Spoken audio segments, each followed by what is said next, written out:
আরজি করের ঘটনা নিয়ে সোশ্যাল মিডিয়ায় কড়া পদক্ষেপ পুলিশের, বিস্তারিত আলোচনা করছি।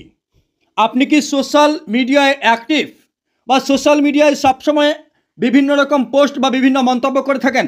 তাহলে আপনিও সাবধান হয়ে যান।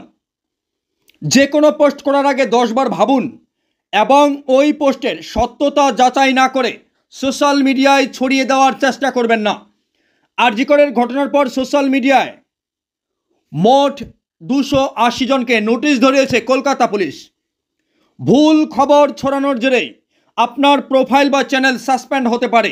এই 280 জনের মধ্যে রয়েছে ডাক্তার, পড়ুয়া, ইউটিউবার, ফেসবুকে যারা বিভিন্ন রকম আপলোড করেন বা মন্তব্য করেন, এ ধরনের বিজেপি নেতা, তৃণমূল নেতা থেকে শুরু করে বিভিন্ন রাজনৈতিক দলের মোট 280 জনকে নোটিশ ধরিয়েছে পুলিশ। কলকাতার আরজি কর মেডিকেল কলেজ ও হাসপাতালে ধর্ষণ, খুন হওয়া জুনিয়র ডাক্তার সম্পর্কে ভুল তথ্য, নির্যাতিতার ছবি প্রকাশ করা, পরিচয় প্রকাশ করার অভিযোগে নোটিশ ধরানো হয়েছে।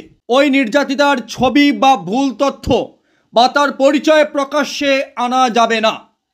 যদি আপনি এ ধরনের কর্মকাণ্ডের সঙ্গে যুক্ত থাকেন তাহলে আপনার কাছেও কলকাতা পুলিশের নোটিশ এসে পৌঁছাবে এবং মামলায় জড়িয়ে পড়তে পারেন। তাহলে যে কোনো খবর ছড়িয়ে দেওয়ার আগে 10 বার ভাববেন, ভাবার আগে কখনো আপলোড করবেন না।